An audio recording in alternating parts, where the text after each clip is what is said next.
Welcome to Hispanic Biz Success Stories. I'm Homero Galicia.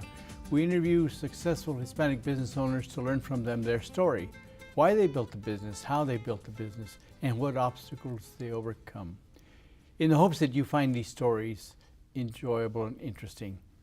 Today we're very fortunate to have with us Mr. Jose Joe Ramos, and his wife Belinda Ramos from Sunset Funeral Homes. Thank you so much for being with us. Thank you, Homero. Thank you. Appreciate you taking time. Thank you.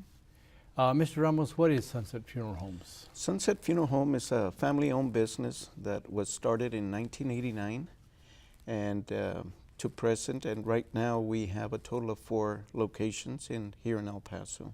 How many employees do you have? We have a total of 36 employees with us at the moment. And you're president?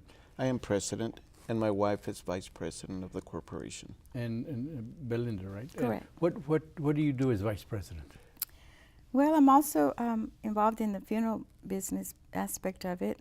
I'm a funeral director, and I also take care of the financing with the company. You manage the books? Sort of, yes, sir. Mr. Ramos, you started the business. Why in the world did you want to get into the funeral business? Well, it all started back in right after graduation. I graduated from Del Rio High School back in 1974. And I actually was going to join the military Air Force, but my sister was also there living in Del Rio working for American National Insurance. And the local funeral director would go in there and file his assignments throughout the week. And at one point he asked my sister if I wanted to go help him work part-time in the funeral business. And me not having a job for the summer, I said, sure, I'll go and help him out. And I started working for him, and the more I got involved in the funeral business, I grew to liking it. And there and then I made my mind to be in the funeral service. Really, so from that summer? From that summer, and I never joined the Air Force.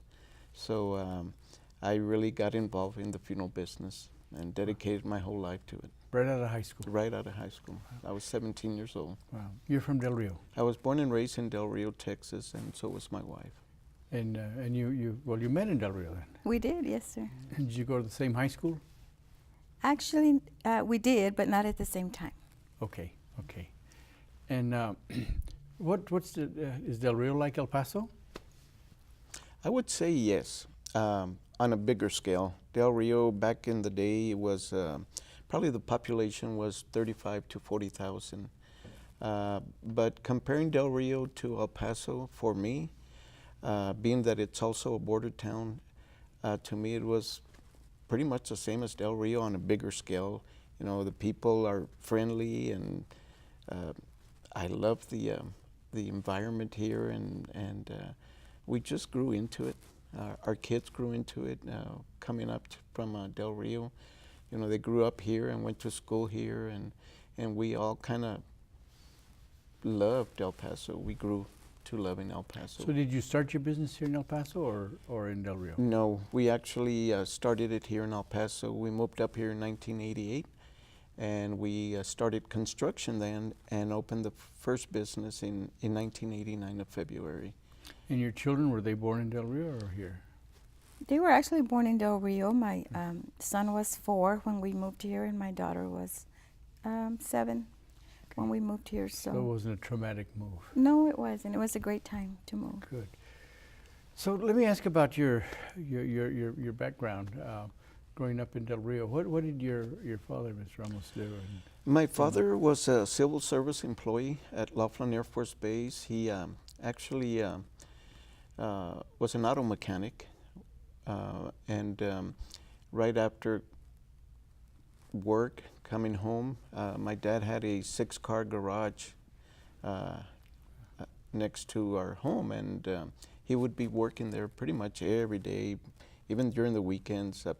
I remember helping him out there till midnight, till my mom would come in and get me to go back to the house and go to sleep. But yeah, that's my dad was an auto mechanic all his life. My mother actually was a homemaker. Okay. She never worked. Of course, we were a total of 10 in the family, so She actually worked probably more than my dad. So you had 8 brothers and sisters. Yes, another brother and 6 sisters. So I grew up with a lot of sisters. Wow. Any others of your family in the same business? No, none of them actually like the So funeral business. what did they say, your parents, when you said, this is the business I want to get into? Well, my mom was okay with it, and my dad really didn't care for it. I remember telling him that I wanted to get into the funeral business, and my dad said, "You're crazy. You know, I don't want you to be a funeral director. You know, that's not a job for you." And I said, "But that's what I want to do." He goes, "No, you know, I want you to be a dentist. That's what I want you to be." And I said, "Dad, I don't want to be a dentist. I want to be a funeral director." So after a while, he gave me his blessings and gave me the okay to do it. Wow. Yeah. Belinda, large family? No, sir, it's just 3 of us, 1 brother, 1 sister, and myself. Okay. And same neighborhood? Did you grow up in the same barrio? Pretty there? much, yes, sir. Same Okay. neighborhood. So you guys think alike? Is I that would correct? say so, yes, sir. And so, so when Mr. Ramos decides to get into this business, you knew him at the time? Yes, we were actually dating when he started working at the funeral home. Surprisingly, the funeral home that he started working at was right across the street from my parents' home. Oh, okay. So it was very convenient for me. That's neat. Yeah. Did you have any second thoughts or doubts about the business, or? None at all. Questions? None at all. I mean, living across that family-owned funeral home in Del Rio, it didn't bother me at all. So, And your parents, what did they do? my mother was a homemaker all her life, and my dad was a paint contractor all his life. Did you grow up speaking Spanish as a child, or? English was our first language. Okay. But And yours? For me, it was Spanish. Okay. Yeah, we in our household we all spoke Spanish. You know, of course, my mom and dad also speak English, but we grew up speaking Spanish in our home. So you start working in the summer at the funeral home, and what followed? Well, we got married in 1979. I was still in the funeral business, and we actually were going to wait before we had any children, and it didn't work out that way. So the next year, my wife was pregnant, and I had a job, but I didn't have any benefits, and I was looking to having benefits for my family, insurance, retirement, and I kind of started thinking that way. And even though I loved the funeral business, I had to go look for a job that would take care of my family. And I started working for a distributorship in Del Rio, and I was there probably for about 8 years. And I had insurance, I had my benefits, and I stayed there. But at one point, I still wanted to go into the funeral business, and I said to myself, you know what, I'm 32 years old. I did a market research and found out that El Paso was the best place to open up a funeral business. Really? So I decided to put all my efforts into El Paso and opening up a funeral home. And I put a package together, came to El Paso, talked to several banks, and pretty much everybody told me that this was a great idea. It was great that they would, you know, help me, but I needed a capital injection, which I didn't have. I had the desire to build a funeral home, and I was willing to move all my family up here, but I didn't have the working capital to get in. So what kind of investment were you looking at? Back in the days, after I put all my package together, money-wise, it was a $90,000 investment for me. So your initial idea was to build a facility. Correct. So before you did that, did you already have all the training you needed? I did. I went to mortuary school in 1977 and graduated from Dallas Institute of Mortuary Science. And I did my apprenticeship in Del Rio, got my license there in Del Rio. And I've had my license ever since. So you did that before you worked for the distributorship? Correct. Hmm. And what did you do with the distributorship? I was a sales manager Okay. with Anheuser-Busch, Budweiser, and Miller Okay. back in the days. And after high school, Belinda, what did you do right away? Actually, I went to work for the local bank in Del Rio, and I was there for 10 years. So when we moved to El Paso, I believe that helped me get a job in banking as well here. So you worked here I worked here for 7 years also in banking. in banking, Hmm.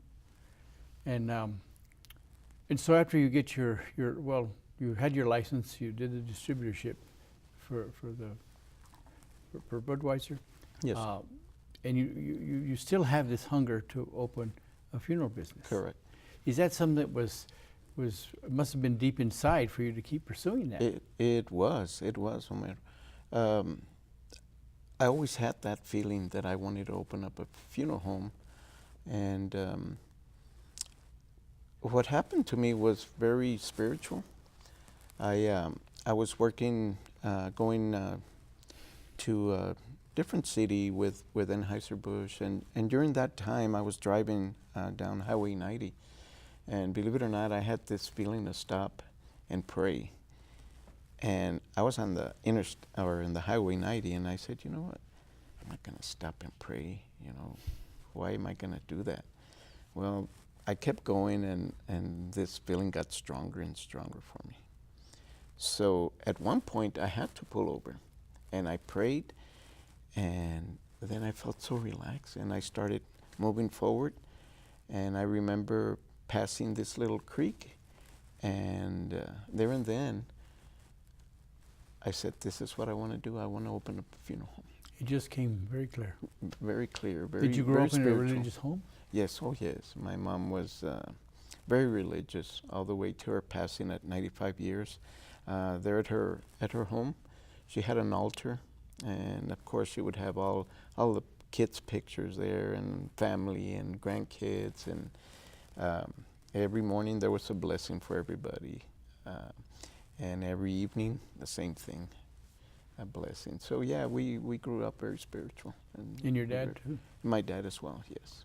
And now, your home? At our home, we're very religious as well, and we get into situations where what we do is we just leave it up to the Lord. So what is it that is attractive about your business to you? What is it that attracted you? For me, it was helping people at their time of need, and I still do that. And you know, it's always been about taking care of families. And what's attractive about the business for you, Belinda? I would say the same thing. It's a difficult time for families, and I have admired my husband, the way he deals with families and how compassionate and caring he is. So I admire that in him, and I think that also attracted me. It just takes a lot of compassion. Yes, and I think that's what attracted me to actually follow his footsteps, because I actually didn't do that till 2004. And was your home a very religious home, or? You know, we were church-going people, but I wouldn't say we were very, very religious. So as you put this package together now, so this is a business plan that you put together, and you got some help putting that together. Yes, I did pretty much all the legwork and the studies and the statistics, but I did have to come here to El Paso and work with the banks and work with SBA. And through SBA, I pretty much made my business plan more solid, more concrete, and I had help from the Small Business Administration to do that, and I'm very fortunate to have done that with them. So what did the market analysis tell you about El Paso not having enough service? Funeral services or funeral homes. For me, it was the fact that the population numbers were here. It was a Hispanic culture, and the city was growing quite a bit to the east side back in the 80s, late 80s. So my goal was to come in here and open up a Hispanic funeral home in the Hispanic market on the east side of town. And that's what brought me to El Paso. So you saw a community being underserved. Correct. No, I understand And that. not only that, but also there were a lot of the older funeral homes that were pretty much central to downtown. And as rapid as the city was growing to the east side, I saw that there was a market there for another funeral home. And you could see that from Del Rio. Yes. That's interesting. Yeah. I understand. My father used to work for Harding and Orr. Oh, okay. And I remember Mr. Harding and Yes, Mr. good Orr. people. And you know, there was just a few homes here, a few funeral homes. No, that's interesting. So here you have this package, but it's for a building, it's for a facility. So it's asking for a lot of money. And they're asking you for a 10% injection, 20% injection? 20%, yes, sir. And you didn't have that. So what I in the didn't world have did any you do percentage. now? I mean, you want this so bad that you Right. you said, I got to raise this money. Right. Well, I would always tell my wife, don't worry about it, we'll come up with it somehow. And yeah, we got into it. We had the package. We knew now the amount that we needed to get started. So for me, it was okay, let's see how much we can put together. We have a house, we have a little bit of a retirement, we have the 401k. Let's see how much of this money we can collect. Well, I collected not even a third of it. I did have a silent partner that invested with me from Del Rio. And he believed in me and he believed in my idea. And he came with me and he became my business partner at 50%.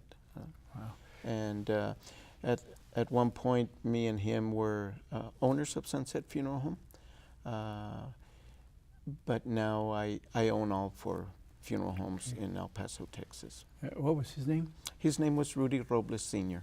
But he wasn't in the funeral business. No, he was not. In Del Rio, he had a plumbing shop.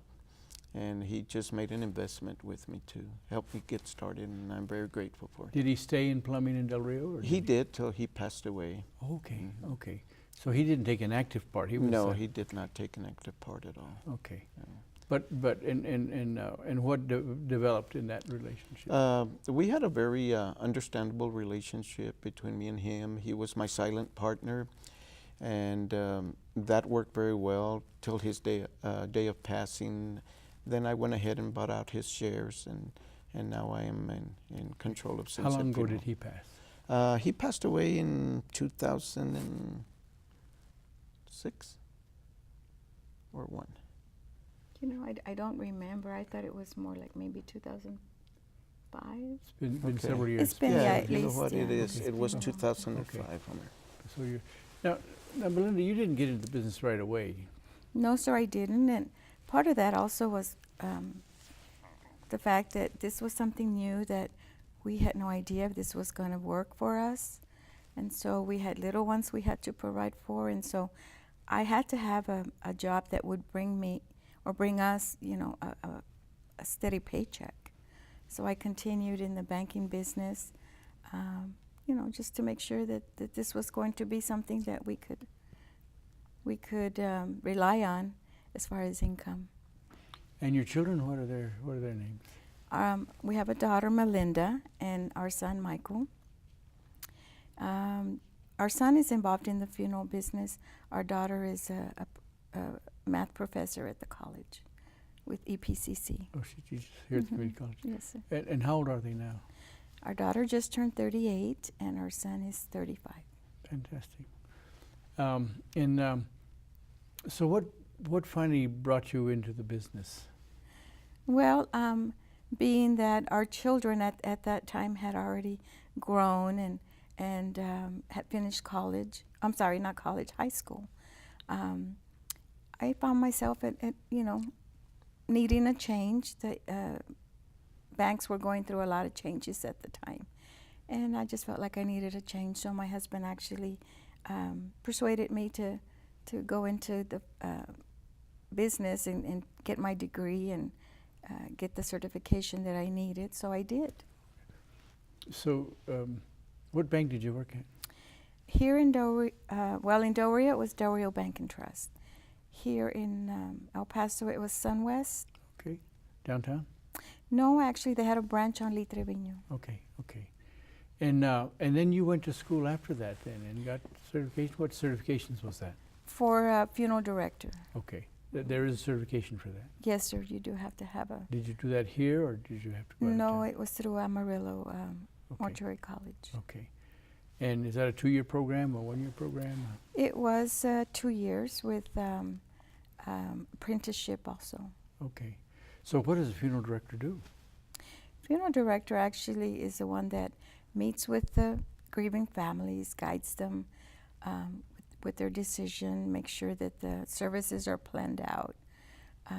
In addition, you know, we also help with the care of the deceased, the dressing, the cosmetizing, making sure that the chapel is presentable and arranging flowers and attending, making sure the clergies are taken care of. And So you're managing the whole event? yes, sir, pretty much from beginning to end, attending the funerals and the grave sites at the cemetery.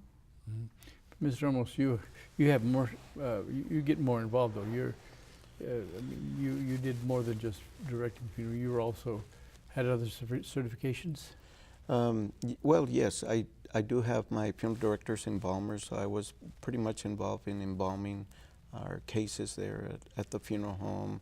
I take care of all the business aspects of the funeral home and the growing and planning of Sunset Funeral Homes.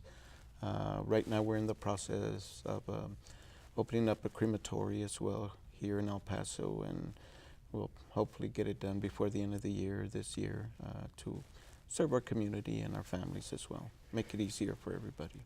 And so as you're still putting the package together, and you have a silent partner now who trusts in you and invests in you, Mm-hmm. and you raise what you need.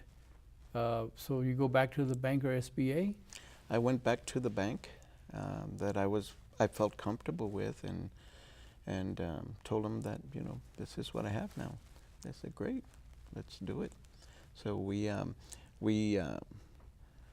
went ahead and got everything organized, and with the help of the SBA, M Bank, which was our bank back in the days, we got everything organized and put together and started building our funeral home. And one thing I can say to you is there's a lot of people that don't have the money, just like I did, to invest in a business. But if you have the desire and you know that that's what you really want to do, the desire that you have, there's people out there, Homero, that will lend you the money. They have a desire to invest as well. So that's one way that there's always people out there. If they see that your intentions are good and you have a desire to move forward with what you're doing, you won't have a problem finding investors. So you really had a fire. Oh yes, I still do. And so now you have the money, so you begin construction. So where did you decide to erect your building? On the east side of town, because doing the market research, I found out that there was a big population on the east side back in '89, and it was still growing, and there was only one other funeral home back in the days, and they had just opened. And I really kind of got discouraged coming in, because when I came in here to try to build my funeral home, they had already been open 6 months. And I kind of got discouraged, and I said, you know what, I'm not going to build it anymore. They beat me to it. But the more I thought about it, I said, you know what, this population is tremendous. There's plenty of growth here. And the fact that I opened, you know, in the same street that this other funeral home was at, I felt more excited about it, because he already proved to me that there is business here. So I kind of did the same thing that any other franchise does, whether it be Wendy's or McDonald's or Walgreens and CVS. I said, the market's there, you know, I'm going to compete against anybody with my service. And I still do that. I'm a believer of giving the families the best service you can. and being honest with them. And that's the whole organization of Sunset Funeral Homes. So you went ahead and built it on the east side. And I built it on the east side. And that's your facility on where? We're in Carolina and Giles, and that was our first facility that we opened in 1989. And then in 1996, we expanded and we moved to the Northeast and started that business, and it was very successful as well. And we decided to move to the West Side. So we opened up in 2001, we opened up Sunset Funeral Home on the West Side. And after that, it was also successful. So we decided to open one up farther east on North Loop in Americas. And that location we opened up in 2006. And right now we're doing over 1,000 funerals a year. Wow. So you've grown quite a bit. Yes, we did. Coming into El Paso, Homero, my goal was to do 100 cases a year. That was my goal, and I would have been happy with that. So you're doing 10 times that. 10 times that. Is that the growth of El Paso? That is the growth of El Paso, but not only that, the potential when I first came in here was always here. It was always here, and I always wanted to make sure we took care of this market, and we set our foundation on taking care of El Paso and our families. Let's try to understand that market, that growing market. So what year then did you start getting involved in the funeral home, Belinda? 2004. Okay, so it was you already had 2 funeral homes at that time? Actually 3. You already had the 3? Yes, sir. Okay. The third one that had been opened in 2001. Okay. And was that a big change for you from banking? Absolutely. However, my husband has been involved in the funeral industry since he was 18, so I've always been around it in one way or another. So a lot of it was not actually new. My duties were new and different, but I was familiar with what he did and his odd hours and all the work that he put into it. So. And your children were right along with you? Our children were there with us all the way, yes, sir. And they don't have any problems with it? No. Fantastic. Our family trips were sometimes to, go to out of town to make sure that we either brought a case to a funeral home or to pick up a case from a funeral home out of town. So those were your vacations? Those were our family trips, yeah. Fantastic. Well, a fascinating story that you're sharing. You're both from Del Rio. Born and raised. You met in Del Rio, and you started working in the funeral business in Del Rio, but you didn't open your business in Del Rio. You opened it here in El Paso. Correct. That's a big move. You were sharing that you did a market analysis, and you decided El Paso instead of other cities. Why was that? Well, after I did my market research, and I actually went to several counties in Texas, and it actually was between El Paso County and a city up north called Pampa, Texas. The reason I decided to use El Paso was because of the Hispanic market, being that it's a border town, and I thought I would feel more comfortable coming here. Not only that, but the fact that the market demanded another funeral home here. And I decided to move to El Paso. So you decided, that's interesting. I did my Air Force in Amarillo near Pampa, so I used to go to the little town. But El Paso's grown and Pampa's pretty much the same size. Correct. So was that, you saw the population growth? I saw the population growth, but more important for me was the fact that there weren't that many funeral homes here for the size of the city.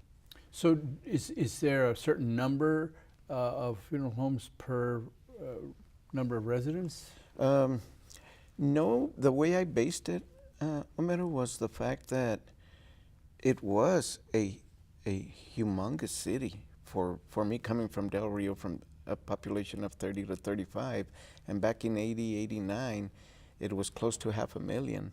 And I said, you know what, I'm gonna go where the volume is, where there's a larger amount of people with a fewer amount of funeral homes.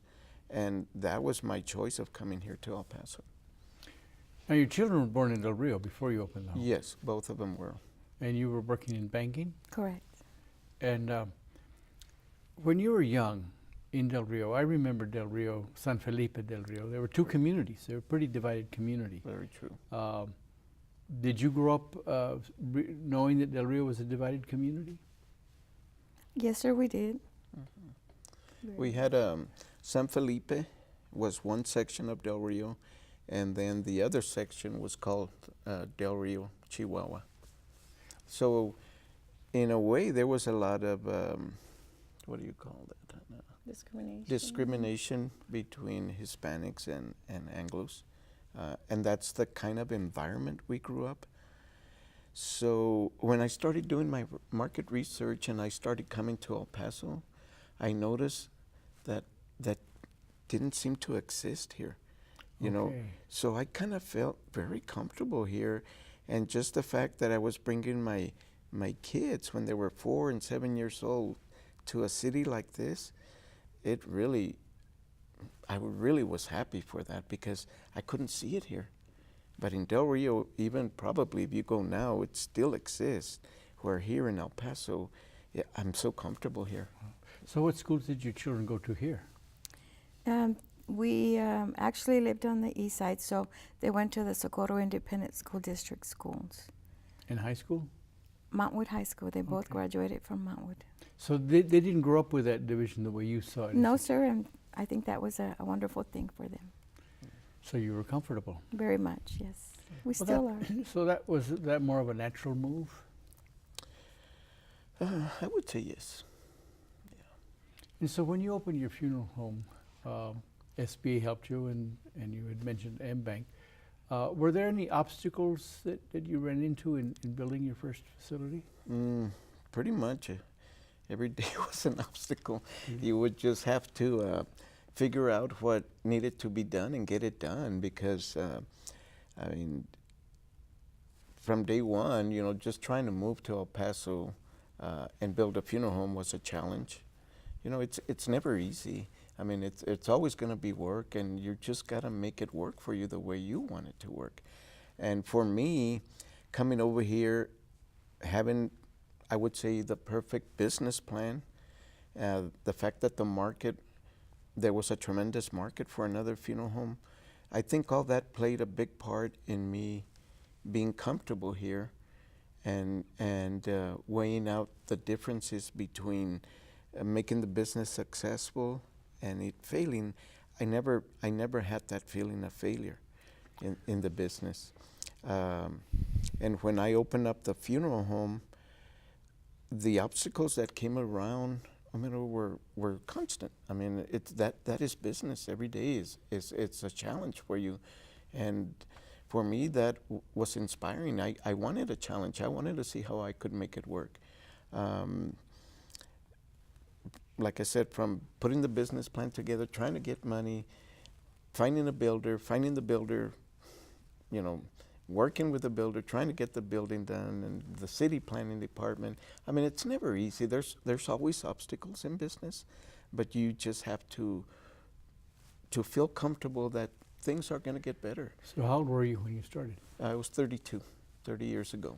And you had this huge debt. Yes. $500,000 type? No, fortunately it wasn't that. Yeah, it was probably half of that. Okay. That's a very large debt to take on. Oh, yeah. And you don't have any clients yet. Absolutely and not. And you hadn't run a funeral home before. No. So here you are starting something. Were you nervous about it? No, not at all. I always had faith in him and supported him, so I knew somehow we would get through it. So what gave you the confidence in your husband? I don't know. He was always a go-getter, and I just believed in him, and he always did what he said he was going to do. So my other thinking was, you know, we're young. Also, I was 29. We're young enough to accept this challenge, and if it works out, wonderful. If it doesn't, we're still young. So you hadn't moved when the building was being built. You hadn't moved here to El Paso yet? Oh no, we all came together in 1988 when, Oh, okay. you know, we hadn't even started building. So you saw the whole construction. You went through that. Absolutely. Stressful? Of course. Yes, sir. Yeah, I can't imagine what that's like to take on huge debt and not have clients, and in a market that you've not lived in before. No. So how did you develop the market? Well, coming into El Paso, you know, the building was going up, and as it got closer to the day of opening, I had a gentleman that would always go visit me in the morning from El Paso. His name was Matthew Dadich, and he actually was part owner of Hillcrest Funeral Home. And pretty much like the week before I was going to open up, he stopped again one day and he goes, "When are you opening up?" I said, "Well, probably next week." He goes, "Well, I don't no longer work with that gentleman up the street." I said, "Oh, okay." I said, "Well, do you want to start next week?" And he goes, "I don't know. I'll have to ask my wife. I'm retired already." So come the next day, he was there first thing in the morning. "Okay, I'll start with you." So this gentleman knew the business completely because he had always been in the funeral business here in El Paso.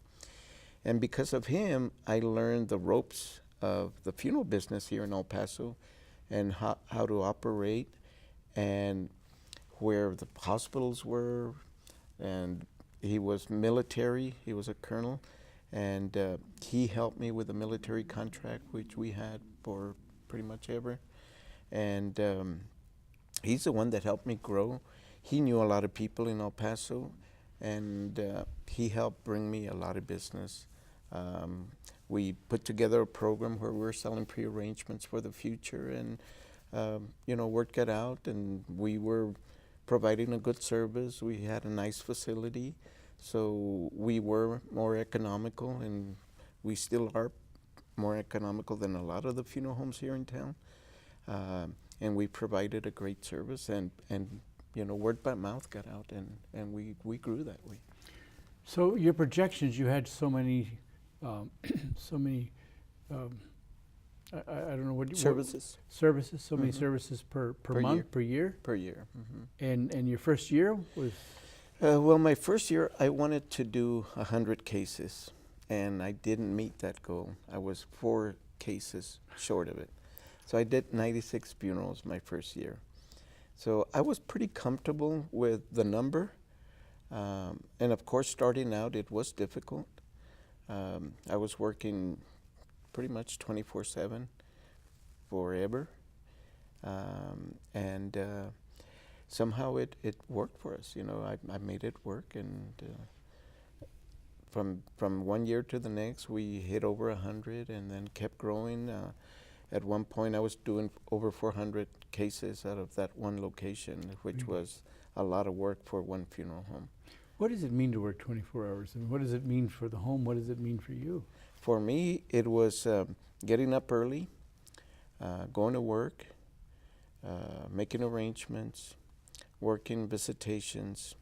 I wouldn't get home till probably 10 o'clock at night, go have dinner then, go to sleep, be with the family as much as I could, but come any hour at the night, I would get a call from the hospital or families, and I would have to get up at 10, 11, 12, 1, 2, 3, go pick up the body, prepare the body, go back home, take a shower, go back to the funeral home, and that was my life, pretty much. For how long?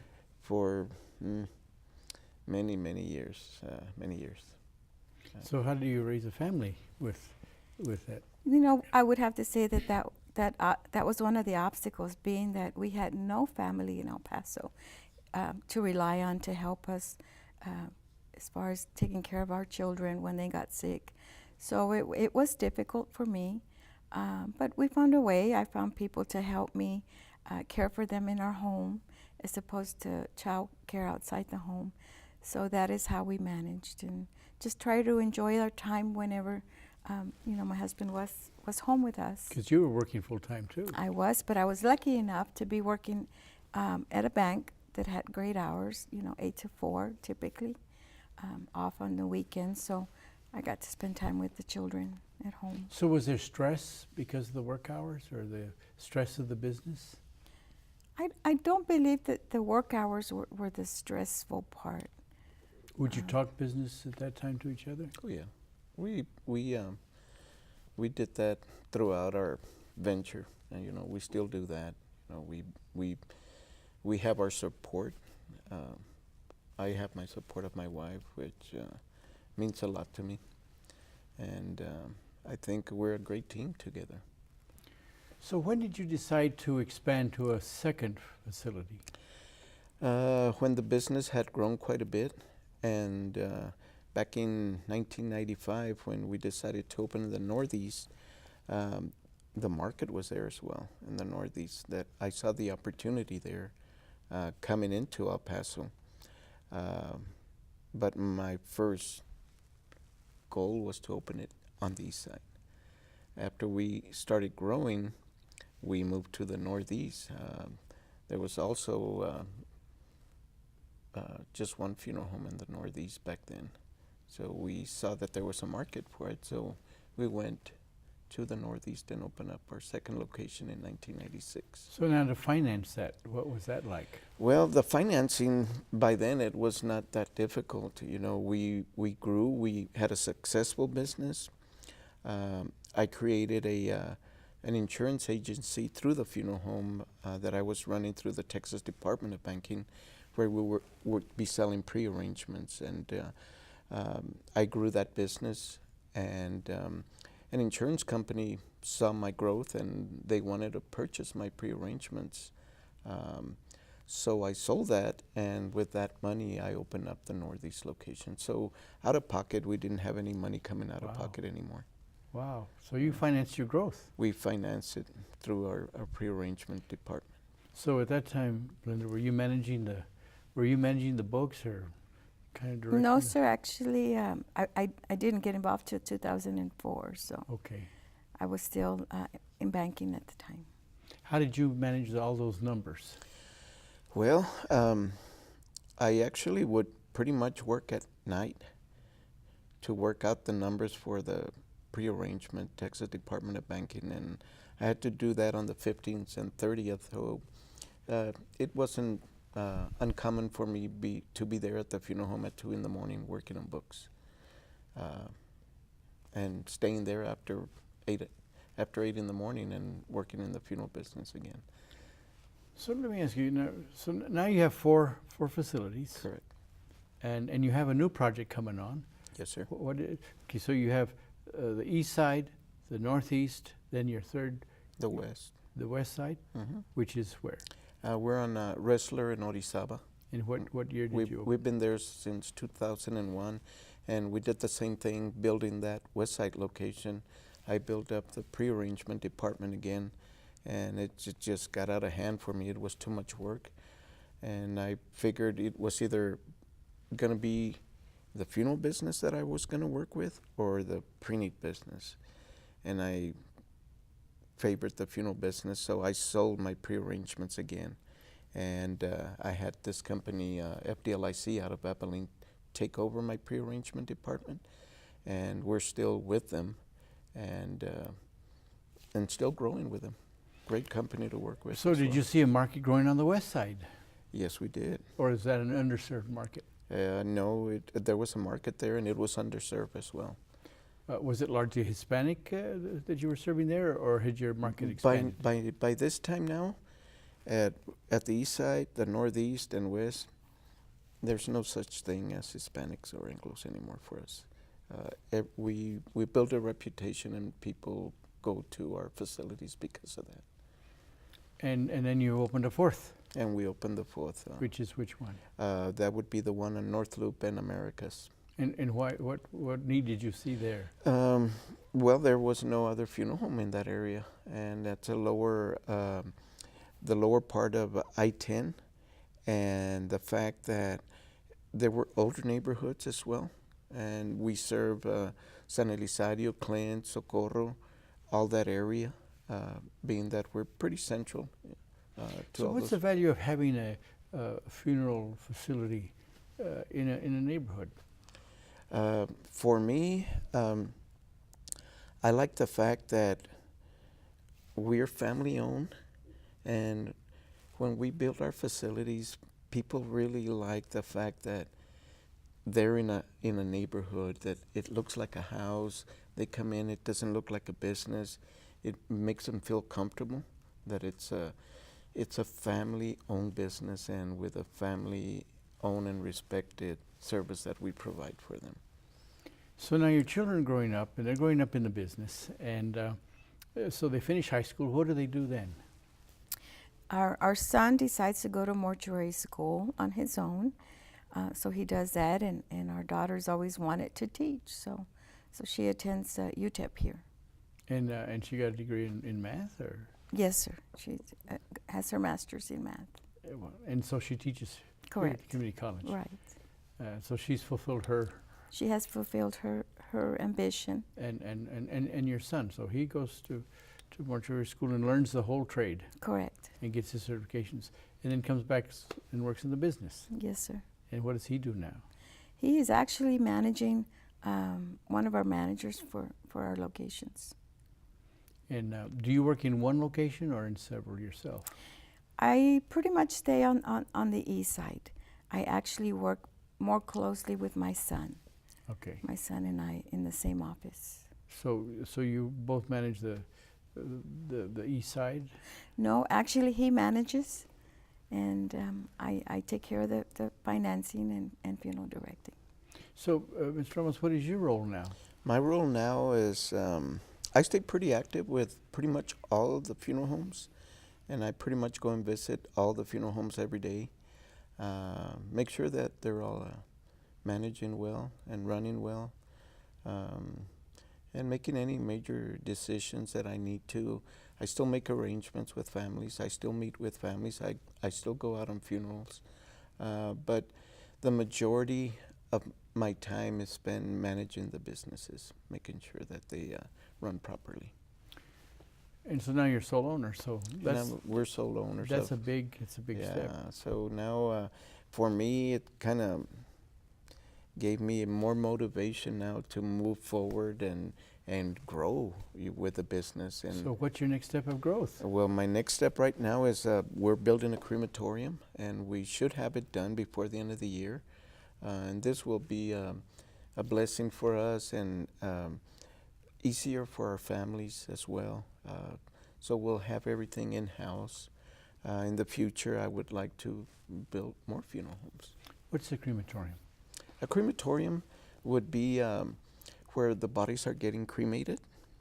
And this particular crematorium, we will have it at the East Side facility, and we will be doing cremations there on site now. So you're adding to your existing facility? Correct. And is that a trend in our society now? Yes, it is, Homero. Actually, cremation rate is growing pretty much every year. I would say right now the cremation rate here in El Paso is about 35% of all our business. Being that we're in the Hispanic culture, a lot of our families prefer a cremation with viewing versus a direct cremation.